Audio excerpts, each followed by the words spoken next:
బులెటిన్లో ముందుగా హెడ్లైన్స్.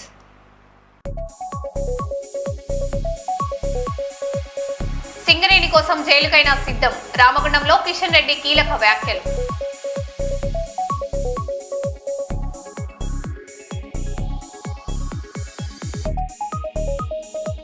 ఉపాధ్యాయుల సమస్యలు పరిష్కరించాలని ఫ్యాక్టో ఆధ్వర్యంలో కర్నూలు కలెక్టరేట్ ముట్టడి.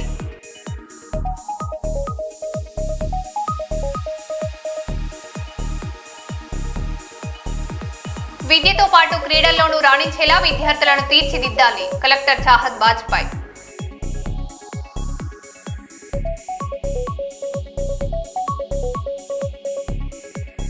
పేద మహిళ కొత్త ఇంటిని ప్రారంభించిన మంత్రి టీజీ భరత్ గుప్తా.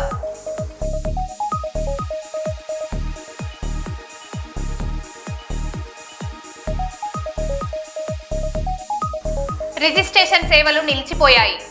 జీవో 396 రద్దు చేయాలని దస్తావేజు లేఖరుల pen down.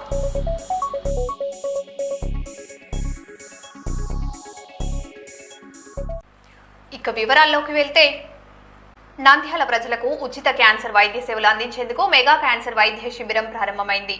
MP director Byreddy Sabari ఆధ్వర్యంలో Basavatarakam Indo America cancer hospital సహకారంతో నిర్వహిస్తున్న ఈ శిబిరాన్ని రాష్ట్ర మంత్రి ఎన్ఎండి ఫరూక్ ప్రారంభించారు. ప్రజలు ఈ అవకాశాన్ని సద్వినియోగం చేసుకోవాలని పిలుపునిచ్చారు.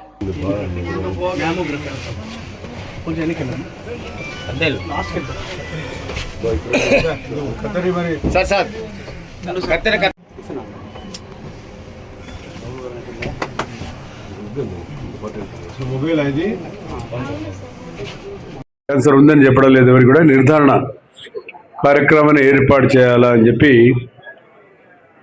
మన నంద్యాల జిల్లా హెడ్ క్వార్టర్లో అదేవిధంగా నందికొట్కుల కార్యక్రమాన్ని శబరి గారు చేశారు.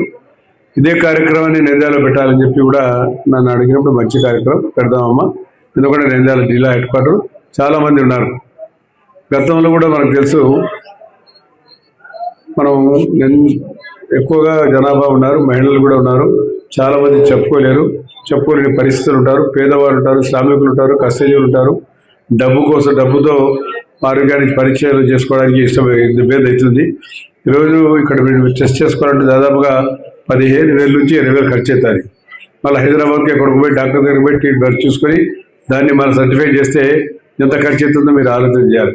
కాబట్టి ఈరోజు ఈ కార్యక్రమానికి ఏర్పాటు చేయడం ఎంపీ గారు, మరి అదేవిధంగా బాలకృష్ణ గారు పశువకతారక క్యాన్సర్ హాస్పిటల్ అధ్యక్షులైన వారి అధ్యక్షతన వారి తల్లి పేరు మీద పెట్టాలని, ఎన్టీ రామారావు గారి భార్య పేరు సత్యమేది బసవతారక పేరు మీద పెట్టాలని ఆ రోజు దాన్ని ఫౌండేషన్ చేసినాం. ఆ ఫౌండేషన్ కార్యక్రమంలో కూడా నేను పాల్గొనడం జరిగింది. అప్పుడు నేను కూడా మంత్రిగా ఉన్నా. కాబట్టి బసవతారక వారి జ్ఞాపకార్థం, ఎందుకంటే వారి ఎన్టీ రామారావు గారి సత్యమణి క్యాన్సర్తో చనిపోయినారు కాబట్టి దాని జ్ఞాపకార్థం ఒక మంచి హాస్పిటల్ ఏర్పాటు చేయాలని చెప్పి దృఢ సంకల్పంతో ఒక మంచి కార్యక్రమాన్ని ఏర్పాటు చేయడం జరిగింది. ఈ కార్యక్రమంలో వల్ల కొన్ని వేలాది మందికి ఉపాధి కలిగింది, ఉచితంగా సేవ చేసే భాగ్యం కలిగింది. నాకు తెలిసినంత వరకు చాలామందిని పంపించా హాస్పిటల్, చాలామంది రోగులు చూపించా. సరే ఎందుకంటే స్టేజ్ దాటిన తర్వాత 3rd స్టేజ్ 4th స్టేజ్కి వచ్చిన తర్వాత చాలామంది రావడం. కాబట్టి ఇనిషియల్ స్టేజ్లో చూపించుకుంటే మీ ఆరోగ్యం బాగుపడుతుంది. మీరు భయపడాల్సిన అవసరం లేదు, దాపెట్టుకోవాల్సిన అవసరం లేదు. మరి ముఖ్యంగా ఆడబిడ్డలు దాపెట్టుకుంటారు. మీరు ఖచ్చితంగా పోయి డాక్టర్లు ఉంటారు, ఉచితంగా 2 చూస్తారు. మీకు ఏ క్యాన్సర్ నిర్ధారణ ఉందో, ఏ స్టేజ్లో ఉందో వాళ్ళు చెప్తారు. దానికి తగిన మందులు కూడా వాళ్ళు రాస్తారు. ఆ మందులు తీసుకొని మీరు హైదరాబాద్కి పోవాల్సిన అవసరం లేదు. ఇండియాలోనే ఇక్కడ క్యాంప్ ఇక్కడ పెట్టారు కాబట్టి దాన్ని చూపించుకొని మీ ఆరోగ్య పరిరక్షణ చేసుకోవాల్సిన బాధ్యత ఉంది. అదేవిధంగా మగవాళ్ళు కూడా తాగడానికి ఎక్కువగా బానిసైన వారు లివర్ చెడిపోయి తాగి వాళ్ళు చాలామంది ఎక్కువగా వాళ్ళకు లివర్లో సిరోసిస్ వచ్చేసి క్యాన్సర్ వచ్చేసి చనిపోవడం జరిగింది. ఇది చాలామందికి బాగా తెలుసు. గతంలో కూడా నాకు బాగా తెలుసు, ఎందుకంటే ఇక్కడ చాలామందికి తెలుసు. గతంలో కూడా వైకాపా ప్రభుత్వంలో ఈ భూము స్వర్గానికి దారి అనే మందు అంటే ఆల్కహాల్ దాని పేర్లు పెట్టి ఇక్కడనే పనికిమాల మందు ఇచ్చారు. దానివల్ల చాలామంది చనిపోయినారు. నిందాలు చాలా హాస్పిటల్స్ పోయి ఈ సిరోసిస్ వచ్చి ఎంతమంది చనిపోయారు అని చెప్పి విశ్లేషణ చేసి చూస్తే 100 మంది చచ్చిపోయినారు. జిల్లాలో చూస్తే కొన్ని వందల మంది మన నంద్యాల జిల్లాలో చాలా మంది చనిపోయారు. రాష్ట్ర వ్యాప్తంగా చూస్తే ఇటువంటి మందులన్నీ ప్రభుత్వమే ప్రజలను చంపేస్తే ఎట్లా? ఆ రోజుల్లో ఆ పని జరిగింది. కాబట్టి ఈరోజు మన ప్రభుత్వంలో, ఈ ప్రభుత్వంలో చంద్రబాబు నాయుడు నాయకత్వంలో మన బాలకృష్ణ గారు సినిమా నటుడు, అంత బిజీ అయిపోయి కూడా ఆయన సినిమాలో ఈ కార్యక్రమాన్ని ఒక ర్యాలీ తీసుకొని మీ ముందు పంపించి మీకు ఈ అనారోగ్యాలు ఏదైనా ఉండి చూపించుకొని, మరీ ముఖ్యంగా క్యాన్సర్ హాస్పిటల్ ఎవరైతే పేషెంట్లు ఎవరికైనా అనుమానించారంటే చూసుకొని మీ ఆరోగ్యానికి మీరు ఏ స్టేట్లో ఉన్నారు, ఏ పరిస్థితులు ఉన్నారు గుర్తించడానికి ఒక మంచి అవకాశం దొరికింది. దీన్ని సద్వినియోగం చేసుకొని నీకు డబ్బు ఆదా అవుతుంది. పేదవాడి దగ్గర డబ్బు ఉండదు, పేదవాడిగా దాన్ని కూడా అయినా కానీ మీ గడప దగ్గరకు వచ్చినప్పుడు చూపించుకోండి. ప్రభుత్వమే మీకు ఈరోజు చొరవ తీసుకొని చంద్రబాబు నాయుడు గారు వారి బసవతారక హాస్పిటల్ మా చైర్మన్ గారు బాలకృష్ణ గారికి తెలియజేసి ఒక హాస్పిటల్ ఒక మంచి వ్యాన్ ఇక్కడ పంపించి మీ దగ్గరకు వచ్చి మీరు చూడడం జరుగుతుంది. కాబట్టి దీన్ని సద్వినియోగం చేసుకొని మీకు ఏమన్నా మీ పరిస్థితులు ఏమైనా చూసుకోండి అని చెప్పి అందరికీ మరొకసారి తెలియజేస్తున్నాను. కాబట్టి ఈరోజు ఒక మంచి అవకాశాన్ని ఏర్పాటు చేశారు, చాలా సంతోషం అని చెప్పి. ఇక్కడ విచ్చేసిన పేషెంట్లు వెళుతున్నారు, మీకు అన్ని రకాలుగా ఇక్కడ సదుపాయాలు ఉన్నాయి, మంచినీళ్ళ సదుపాయం ఉంది. మీరు స్టేజ్ చూపించుకొని మీ ఆరోగ్య పరిరక్షణ మీ చేతుల్లోనే ఉంది. కాబట్టి మీరు దాపెట్టుకోకుండా మీరు చూపించుకొని మీ ఆరోగ్యాన్ని మీరు రక్షించుకోవాల్సిన బాధ్యత మీ మీద ఉందని చెప్పి ముఖ్యంగా తెలియజేస్తూ మరి ఈరోజు ఈ అవకాశం కలిగించేందుకు మరి కార్యక్రమంలో మరి అనివార్య కార్యక్రమం వల్ల ఎంపీ గారు వారు రాలేకపోయారు, చెప్పారు పాపారు మా ఇప్పుడు నాకు ఆరోగ్యం బాగాలేకపోయారు. నేను పాల్గొన్న తర్వాత చాలామంది వచ్చారు. ఈ క్యాన్సర్ రోగులు అంటే రోగులు కాదు, క్యాన్సర్ నిర్ధారణ చేసుకోవడానికి వచ్చిన వాళ్ళు చాలామంది వచ్చారు. కాబట్టి నేను స్వయంగా రేడియాలజిస్ట్ రాకపోవడం వల్ల నేనే ఆరోగ్య పరీక్షలు చేయాల్సిన పరిస్థితి వచ్చింది.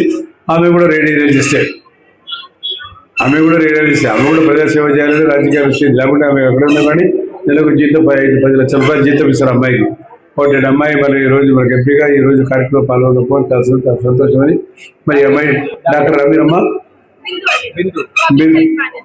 ఉపాధ్యాయుల సమస్యలను వెంటనే పరిష్కరించాలని డిమాండ్ చేస్తూ ఫ్యాక్టోప్ అధికారంలో కర్నూలులో భారీ నిరసన జరిగింది. రాజ్ విహార్ కూడలి నుంచి కలెక్టర్ కార్యాలయం వరకు ర్యాలీ నిర్వహించిన ఉపాధ్యాయులు పెండింగ్ డిఏల విడుదల, సిపిఎస్ రద్దు, ఓపీఎస్ అమలు, 12వ పీఆర్పీ కమిటీ ఏర్పాటు, 30% ఐఆర్ ప్రకటించడంతో పాటు సర్వీస్లో ఉన్న ఉపాధ్యాయులకు టెట్ మినహాయింపు కల్పించాలని ప్రభుత్వాన్ని కోరారు.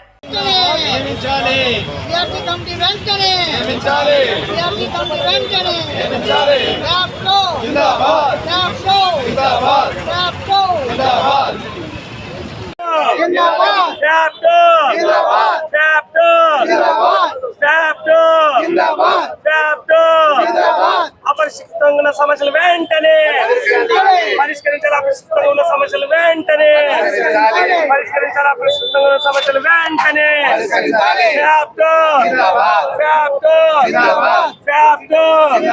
ఉపాధ్యాయ సంఘాల ఐక్యత, ఉపాధ్యాయ సంఘాల సమైక్య. ఫ్యాప్టో కమిటీ పిలుపు మేరకు ఈ రోజు అన్ని కలెక్టరేట్ల ముందు పికెటింగ్ ఏర్పాటు చేయడం జరిగింది. ప్రధానంగా 12వ PRC కమిషన్ ఏర్పాటు, అదే విధంగా 30% ఐఆర్ ప్రకటించాలని, డిఆర్ఆర్స్ మరి దాదాపుగా 30,000 కోట్ల డిఆర్ఆర్స్ ఉన్నాయి, 2022 PRC అరియర్స్ ఉన్నాయి. మరి ఈ ప్రభుత్వం అధికారంలోకి వచ్చి దగ్గర 2 సంవత్సరాలు పూర్తవుతుంది. PRC కాలం కూడా మరి 11వ PRC కాలం కూడా పూర్తయి దాదాపు 36 నెలలు లేదంటే దాదాపు 3 సంవత్సరాలు పూర్తయింది. అత్యధికంగా PRC కాలం వాయిదా వేసినటువంటి కాలం ఇదే 12వ PRC కాలమే. కాబట్టి రాష్ట్ర ప్రభుత్వం అధికారంలోకి వచ్చే ముందు ఖచ్చితంగా ఉపాధ్యాయులకు వచ్చేటువంటి బకాయిలు అయితేనేమి, రోడ్ మ్యాప్, అదేవిధంగా PRC సకాలంలో ఇస్తామని మరి హామీలు ఇచ్చి ఈరోజు తొంగలో తొక్కి అదే హామీలను తొంగలో తొక్కి మరి వాయిదాలు వేస్తూ మరి దాదాపు 36 నెలల కాలం పూర్తయినప్పటికీ కూడా మరి ఎటువంటి యాక్షన్ తీసుకోకపోవడం చాలా విడ్డూరంగా ఉంది. కాబట్టి రాష్ట్ర ప్రభుత్వం వెంటనే మరి 12వ PRC కమిషన్ వేయాలి, అదేవిధంగా 30% ఐఆర్ ప్రకటించాలి. అదేవిధంగా మరి డిప్యూటీ సీఎం అయినటువంటి పవన్ కళ్యాణ్ గారు అధికారంలోకి వచ్చిన వెంటనే సిపిఎస్ ను మరి మార్పు చేసి అందరికీ ఉపాధ్యాయ ఉద్యోగులకి సరైన పెన్షన్ సౌకర్యం కల్పిస్తామని చెప్పేసి హామీ ఇవ్వడం జరిగింది. కనీసం ఇంతవరకు కూడా మరి సిపిఎస్ పైన ఎటువంటి మరి కనీసం ఫ్యాప్టో సంఘాలతో ఉపాధ్యాయ సంఘాలతో ఉద్యోగ సంఘాలతో కనీసం ఒక కమిటీ కూడా ఏర్పాటు చేయకుండా, కనీసం దానిపై చర్చలు జరుపుకోకుండా కాలయాపన చేస్తా ఉన్నారు. మరి చాలా ఇది ఆయన ఇచ్చినటువంటి హామీకి ఆయన తుంగలో తగ్గినటువంటి వైనం. మరి అదే విధంగా మరి సరెండర్ లీవ్స్ దాదాపు 2021లో పెట్టినటువంటి సరెండర్ లీవ్స్ ₹1 కూడా ఇంతవరకు ఉద్యోగుల ఉపాధ్యాయ ఖాతాలో జమ చేయలేదు. అదే విధంగా ఎంటీఎస్ టీచర్లకి 62 సంవత్సరాలు మరి పదవి విరమణ అవకాశాన్ని ఇవ్వాలి. అదే విధంగా మరి కేజీబీయూలో పనిచేస్తున్నటువంటి రాష్ట్ర వ్యాప్తంగా ఫ్యాప్టో పిలుపు మేరకు, రాష్ట్ర కమిటీ పిలుపు మేరకు రాష్ట్రంలోని అన్ని జిల్లా కేంద్రాలలో జరుగుతున్న ఫ్యాప్టో ర్యాలీ మరియు పికెటింగ్ కార్యక్రమంలో భాగంగా అపరిష్కృతంగా ఉన్న చాలా కాలం నుంచి, గత ప్రభుత్వ కాలం నుంచి కూడా అపరిష్కృతంగా ఉన్న 11వ పిఆర్సీ యొక్క బకాయిలు వెంటనే చెల్లించాలని, అదేవిధంగా ఇటీవల కాలంలో దేశవ్యాప్తంగా ఉపాధ్యాయులకు గుదిబండగా తయారైన టెట్ను పార్లమెంట్ సవరణ చట్టం ద్వారా రద్దు చేయాలని, ఒకవేళ ప్రత్యేకమైన టెట్కు రాష్ట్రంలో జీవో ఇచ్చి ఉంది కాబట్టి ఆ జీవో ప్రకారము ఏ సబ్జెక్టు టీచర్లకు ఆ సబ్జెక్టు మాత్రమే పెట్టాలి, ఇతర సబ్జెక్టులను దాంట్లో జోడించరాదని డిమాండ్ చేస్తూ, అదేవిధంగా 12వ పిఆర్సీ కమిషన్ యొక్క టైం అయిపోయి 36 నెలలు దాటుతుంది కాబట్టి ఇక 2 సంవత్సరాలు ఉంటే 13వ పిఆర్సీ యొక్క టైం కూడా వస్తుంది కాబట్టి ఆ 12వ పిఆర్సీ కమిషన్ వెంటనే ఏర్పాటు చేసి 30% ఐఆర్ని ప్రకటించాలని, అదేవిధంగా కరోనా సమయంలో మరణించిన ఉపాధ్యాయుల పిల్లలకు ఇప్పటికీ రాష్ట్ర వ్యాప్తంగా 1000 మంది పిల్లలకు ఇంతవరకు కార్యనియామకాలు ఇవ్వలేదు, వెంటనే కార్యనియామకాలు ప్రకటించాలని, పెండింగ్ లో ఉన్న 4 డిఏలు ఇక త్వరలో 5వ డిఏ కూడా వస్తుంది, ఆ 5 డిఏలను కలిపి వీలైతే 4 డిఏలను వెంటనే ప్రకటించాలని, అదేవిధంగా ఎంటీఎస్ ఉపాధ్యాయులు 98, 2008 ఉపాధ్యాయులకు రిటైర్మెంట్ వయసు పెంచాలని, అదేవిధంగా కేజీవీబీ సిఆర్టీలు పీజీటీలతో వెట్టి చాకిరీ చేసుకున్న విధానానికి రద్దు చేసి గత ప్రభుత్వము కేజీబీబీలకు ఇచ్చిన ఎంటీఎస్ యొక్క జీవోలను అమలు పరుస్తూ కేజీబీబీ ఉపాధ్యాయులకు ఎంటీఎస్ ను అమలు చేయాలని, అదేవిధంగా కొన్నేళ్లుగా పెండింగ్ లో ఉన్న ఈహెచ్ఎస్ కార్డు అమలు సంపూర్ణంగా రెఫరల్ హాస్పిటల్లో అమలయ్యేటట్లు తగిన చర్యలు తీసుకోవాలని డిమాండ్లను పరంగా ఫ్యాప్టో పిలుపు మేరకు ఈ ధర్నా జరుగుతుంది. ఈ ధర్నా కార్యక్రమంలో భాగంగా సిపిఎస్ రద్దు చేయాలి. ఉప ముఖ్యమంత్రి గారు వారి ఎన్నికల టైంలో హామీ ఇచ్చారు, సిపిఎస్ కు ప్రత్యామ్నాయంగా మంచి పెన్షన్ విధానాన్ని ప్రవేశపెడతామని. ఇంతవరకు 2 సంవత్సరాలప్పటికీ చర్చలే జరపలేదు సిపిఎస్ మీద, కాబట్టి సిపిఎస్ కూడా రద్దు చేసే విధంగా లేదా ప్రత్యామ్నాయ మార్గాన్ని అన్వేషించే చర్చలు జరపాలని డిమాండ్ చేస్తూ ఫ్యాప్టో పక్షాన్ని ఇక్కడ ధర్నా జరుగుతుంది. నా పేరు టీకే జనార్దన, ఎస్టీయు జిల్లా కర్నూలు జిల్లా అధ్యక్షులు, FAPTO deputy secretary general.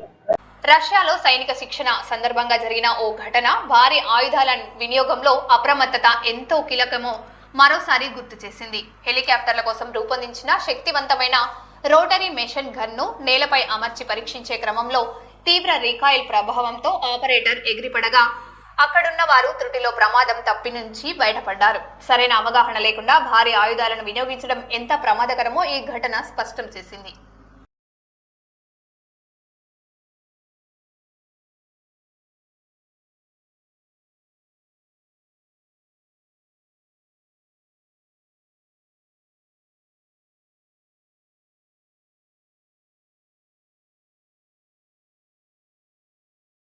Senior Telugu Desam party నాయకులు, బీఆర్కే ఫౌండేషన్ వ్యవస్థాపకులు బొల్లేదుల రామకృష్ణ 2వ వర్ధంతిని కర్నూలులో ఘనంగా నిర్వహించారు. ఆయన సేవా కార్యక్రమంలో అభివృద్ధి ఆశయాలను కొనసాగిస్తామని కుమారులు సాయి ప్రశాంత్, సాయి పవన్ తెలిపారు. ఈ కార్యక్రమంలో టీడీపీ నాయకులు, అభిమానులు, స్థానికులు రామకృష్ణ చిత్రపటానికి నివాళులర్పించారు.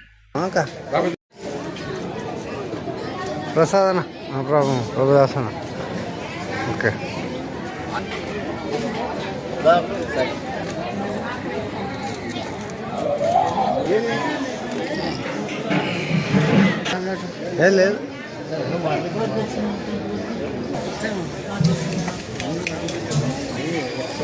ఆక్సిజన్ పెట్టుకుని వండుకుంటున్నాను పెట్టుకుంటాను.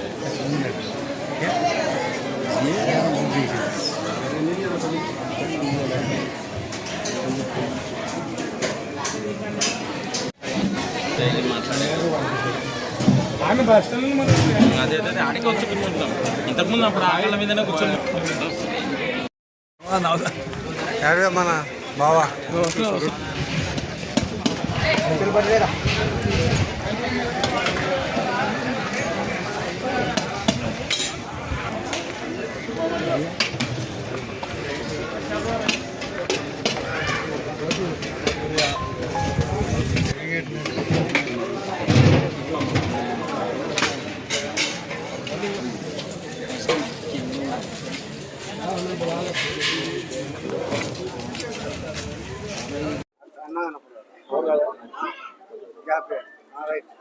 అందరికీ నమస్కారం. నేను మీ బొల్లెద్దుల ప్రశాంత్. ఈరోజు నాడు మా నాన్నగారి రెండవ వర్ధంతి చేసుకోవడము మాకు చాలా సంతోషకరంగా ఉన్నది. ఇక్కడికి వచ్చేసిన ప్రతి ఒక్కరికి నా హృదయపూర్వక నమస్కారములు. ముందుగా ఇప్పుడు నేను ఒక విషయం చెప్పదలుచుకున్నాను. అది ఏమిటిదంటే, మేము ఇప్పుడు ఈ సందర్భంలో ఒకటి మా నాన్నగారిని గుర్తించుకుంటున్నాము. అదేవిధంగా మా నాన్న తర్వాత కూడా మాకు అంతే ప్రేమను గౌరవాన్ని ఇచ్చిన మా రాష్ట్ర మంత్రివర్యులు శ్రీ టీజీ అరుణ గారు కూడా ఎంతో కృతజ్ఞతలు తెలుపుకుంటున్నాము. ఎందుకంటే మా నాన్న ఆయన చనిపోయే 2 రోజుల ముందర ఎన్నో వర్క్స్ ఏవేవో చేయాలని కంకణం కట్టుకున్నారు. నేను అవి నాన్న కాలమైన తర్వాత చూస్తే అవి దగ్గర ఈ పనులన్నీ చేయాలంటే దగ్గర మనకు 10 సంవత్సరాల టైం అవుతుందని అనుకున్నాను. కాకపోతే మా రాష్ట్ర మంత్రివర్యులు దయ వల్ల ఆ పనులు దగ్గర 30-40% పనులు దగ్గర 1 yearలోనే కంప్లీట్ చేయడము చాలా సంతోషంగా ఉంది. ఇంతటి ప్రేమ చూపించిన మాకు భరతన్న గారికి మేము ఎల్లవేళలా పాదాభివందనలు తెలుపుకుంటూ, అలాగే ఇక్కడికి వచ్చిన ప్రతి ఒక్కరికి నా హృదయపూర్వక నమస్కారాలు తెలియజేస్తూ సెలవు తీసుకుంటున్నాను. పవన్ కాంత్. ఈరోజు మా నాన్న ద్వితీయ వర్ధంతి సందర్భంగా ఇక్కడికి వచ్చిన ప్రజలందరికీ నా శుభాకాంక్షలు. ఇక్కడికి మా వార్డులో మేము అందరికీ ఎప్పుడుగా మా నాన్న ఉన్నట్టు తోడుగా మేము ఉంటామని మా వార్డు ప్రజలకు మేము మాటిస్తున్నాము. కర్నూలులోని చారిత్రాత్మకత ఎస్టీ-బీసీ కళాశాల మైదానంలో శాశ్వత నిర్మాణాల వ్యవహారం ఉద్రిక్తతకు దారితీసింది. ప్రార్థనల పేరుతో నిర్మాణాలు చేపట్టడాన్ని వ్యతిరేకిస్తూ క్రైస్తవ మత పెద్దలు, మత గురువులు ఆందోళనకు దిగారు. ఈ సందర్భంగా స్వల్ప ఉద్రిక్తత చోటు చేసుకోగా పోలీసులు జోక్యం చేసుకుని పరిస్థితిని అదుపులోకి తీసుకువచ్చారు.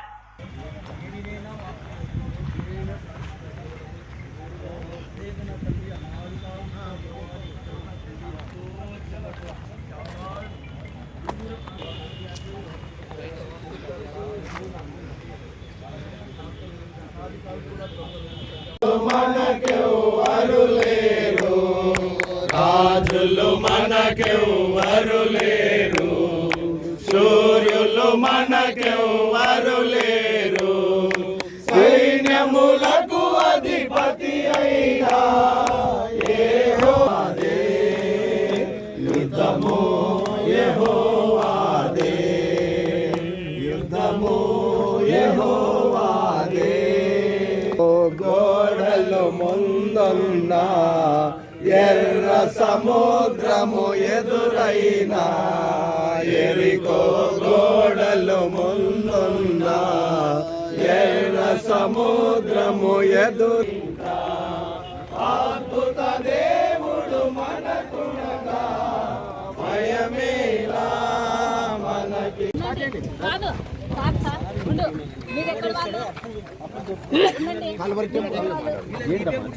ఎవరు ప్రాపర్టీ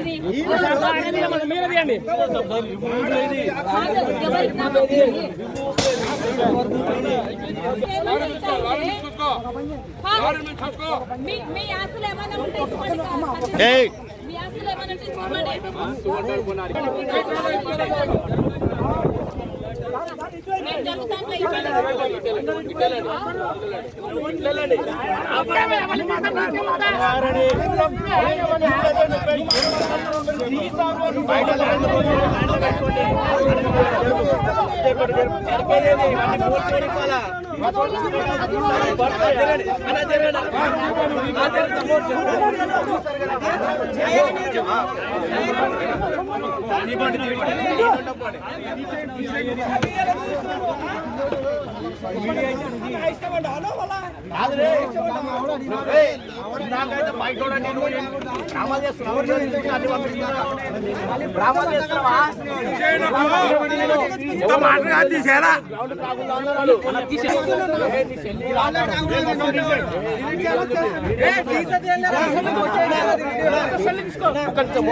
ఏమన్నానంటే అడిగినా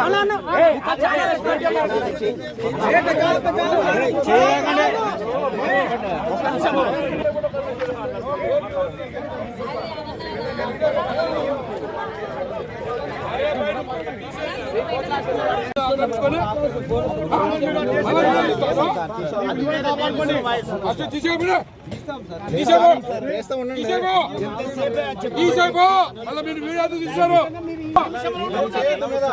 ఏం చేస్తావు? అది చెప్తావా? ఏం చేస్తావు? పక్కగా ఎట్లా చెప్తారో, ఎట్లా చేస్తారో నువ్వు? ఎట్లా చేస్తారో నువ్వు? ఇవ్వండి. ఎన్నిసార్లు చెప్పాలా మీకు? ఇవ్వండి ఫస్ట్.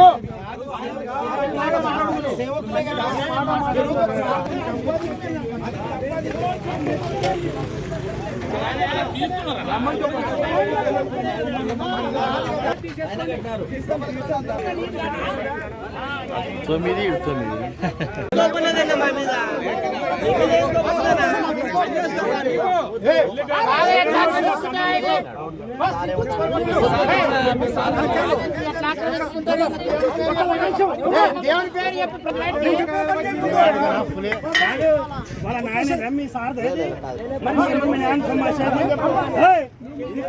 ప్రాపర్టీ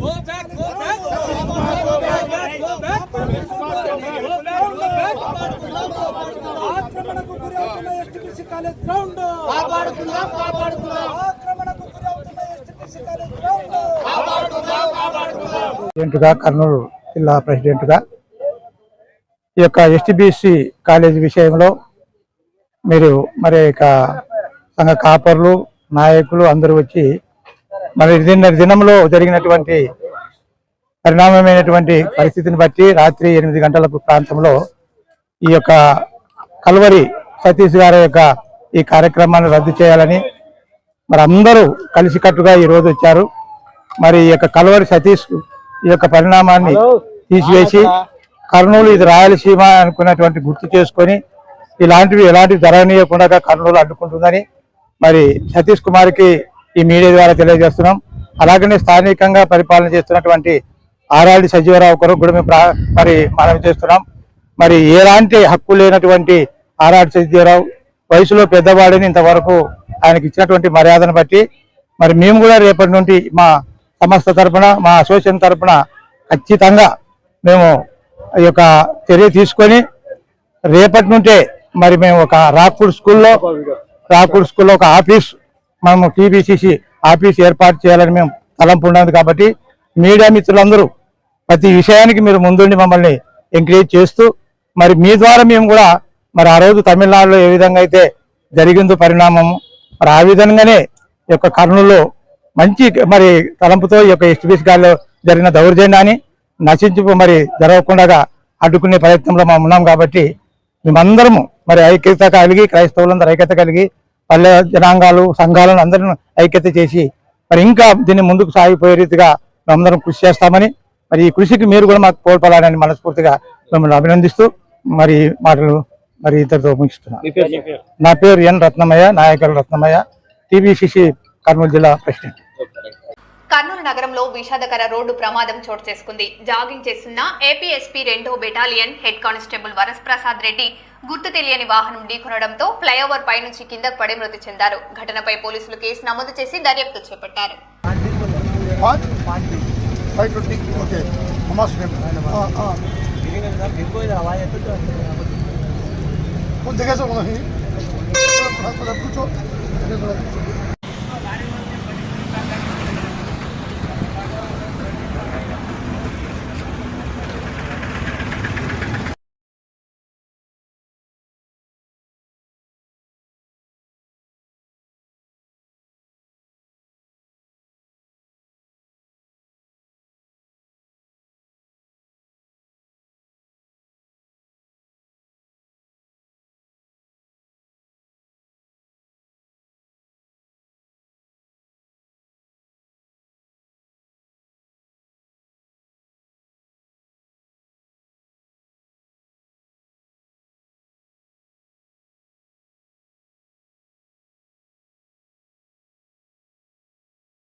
మరో బులెటిన్లో మళ్ళీ కలుద్దాం. Stay tune.